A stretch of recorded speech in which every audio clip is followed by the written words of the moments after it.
أهلا وسهلا ومرحبتين وحياكم الله ومساكم الله بالخير مرة أخرى. عندنا اليوم قصة. رجل فقير ضعيف، الله لا يضعفنا، على قد حاله، وأخوه وزير في حدا الدوائر الكبيرة.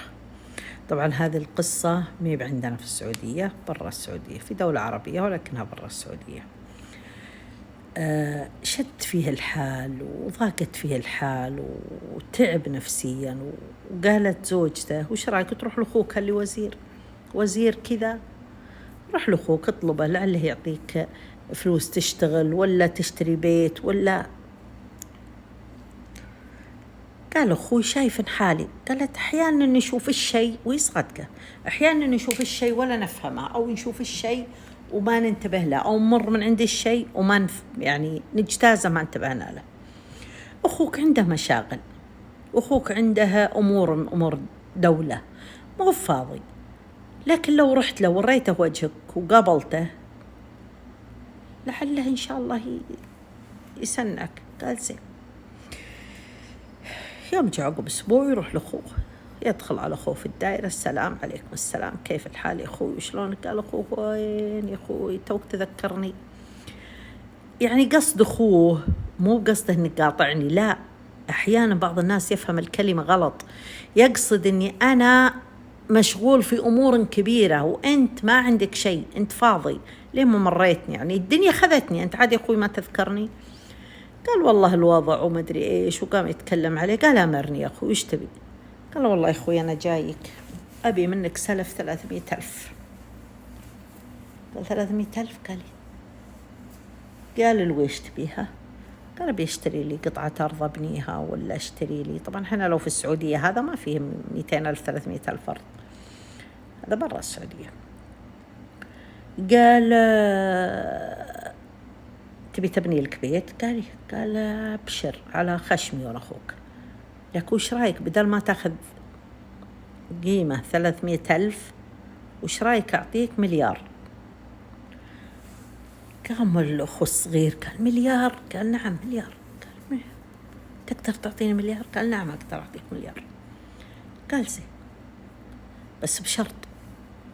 طبعا هذا ضعيف، هذا ما يقدر يقول لأخوه لا، ولا ما تتكلم، أنا بسوي كل شيء وبحط 1,000,000 في مخباك، بس ما تنطق ولا كلمة. قال: تم. قام أخوه رفع التليفون، يوم رفع التليفون يدق على مهندس عندهم في الدولة هذه. شفتوا؟ اتصل على هذا المهندس من دولة ثانية، مو من نفس الدولة، من دولة ثانية، مهندس جايهم. قال له كلمه، هي مكلمة. قال وهي طايحة عليها المناقصة، يعني مختارينه هو اللي بيسوي المناقصة، أو هو مقدم على المناقصة ومرشحه لها، مرشح لها، هو يمكن أقوى مهندس. قال: بك تجيني الآن لأن المناقصة طاحت على واحد. قال: كيف يا عم وشلون طاحت؟ طال عمرك وش؟ قال: والله فتحنا الظروف وطاحت على واحد عندي هالحين، الآن أنت بيها؟ قال: والله يا عم بيها. قال: خلاص تجيني المكتب وتشتريها منه، يعني تشتري الطرح منه هو، لأنه انقصت عليه، رست عليه المناقصة. قام ذاك وجاك، قال دخل وسلم. يوم سلم قال له المهندس: ها طال عمرك يا وزير، وش الحل؟ يعني أنا أبغاها وأنت عارف إني خلاص استعديت على إني أنا المرشح الأول. قال: والله عادل أنت المرشح الأول، الثاني هي المناقصة طاحت على فلان، تبي تشتريها ب3 مليارات؟ أهلا وسهلا. قال: 3 مليارات؟ قال: نعم. قال: حملت وشلت. قال: الآن تدفعها، ويكتب لهم شيكات، قال: اكتبها على كل 1,000,000 بشيك الحالة. كتب 3 مليارات وهذا ساكت، والمهندس ذاك استغرب ليش هذا ساكت. طلع المهندس، يوم طلع قام الأخو الوزير قال لأخوه الفقير: وهذا 1,000,000 و2,000,000 حطها الوزير في مخباه. قال: أنت يا الأخو، شان خاطر أخوه الفقير، كيف أنت تبيع المناقصة ب3 مليار وتعطيني أنا مليار؟ طلع خذ المليار وراح. يوم راح دخل على زوجته، يوم دخل له وجهه مو بزين وضايق، وبليس إلى جاء الإنسان نكد عليه حتى لو إنه على صح. قالت وش فيك يا أخوي، وش اللي صاير، وعسى ما شر، ما أعطاك أخوك؟ قال اللي أعطاني. قالت كم أعطاك؟ إيه الأخوه قال هذا مليار، أنت جاي أنت ب300 وأنا أعطيتك مليار. دخل عند زوجته وشافته وجهه وش فيك يا أخوي؟ قال والله أخوي اليوم جيت أقول له عطني 300,000 وأعطاني مليار. قالت حلو، ليش زعلان؟ قال سوى كذا وسوى كذا وسوى كذا وخذ 3 مليار وعطاني أنا مليار. قالت احمد ربك، أنت ما جبتها من عندك، أخوك اللي عطاك. قالت يا أخوي أنت طماع،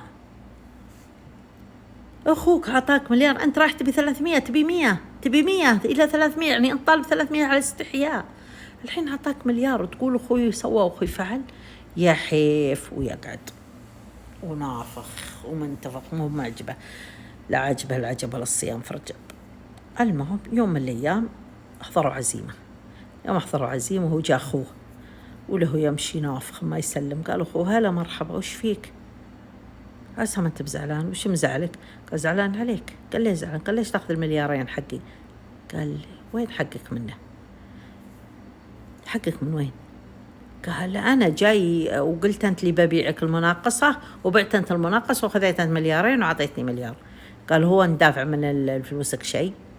الرجال شرى الفكرة حقتي وعطيتك المليار، أنت ب300 أنا عطيتك مليار.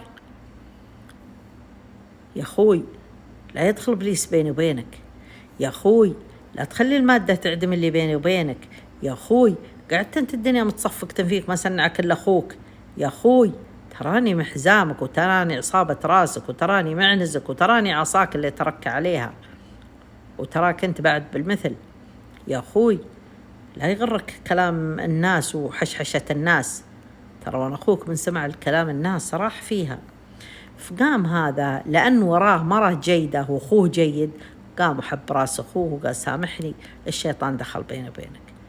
بسألكم كم شيطان دخل بيننا وبين أخواننا، وكم شيطان دخل بيننا وبين خواتنا، وكم شيطان غزانا وتقاطعنا وتفاجعنا، وكل منا راح عن الثاني ما يسلم على الثاني. كم أخو ما يسلم على أخوه، وكم أخت ما تسلم على أخوها، والسبب وشو؟ دخول الشيطان. ترى ما هي بالمشاكل اللي بيننا، المشاكل اللي بيننا ندمعها وتروح، ولكن الشيطان نفتح له باب، ونفتح مو باب مدخل، باب جراج كبير نفتح على مصراعيه ونقول للشيطان تفضل، ونهجر أخونا ما ندري وش السبب، ونهجر أختنا ما ندري وش السبب، نهجر قريبنا وحبيبنا ولا نعرف وش السبب. لو فتشنا الأوراق ما لقينا شيء. الشيطان دخل وعشعش في صدورنا. الله يحفظنا ويحفظكم. هذه كانت قصتنا اليوم. تمسكوا بأخوانكم وخواتكم، الله يحفظكم. تمسكوا بأخوانكم وخواتكم، الله يحفظنا ويحفظكم. هذه قصة اليوم، عساها إن شاء الله تلقى صدر وسيع عند الجميع يا رب العالمين. تمسوا على خير.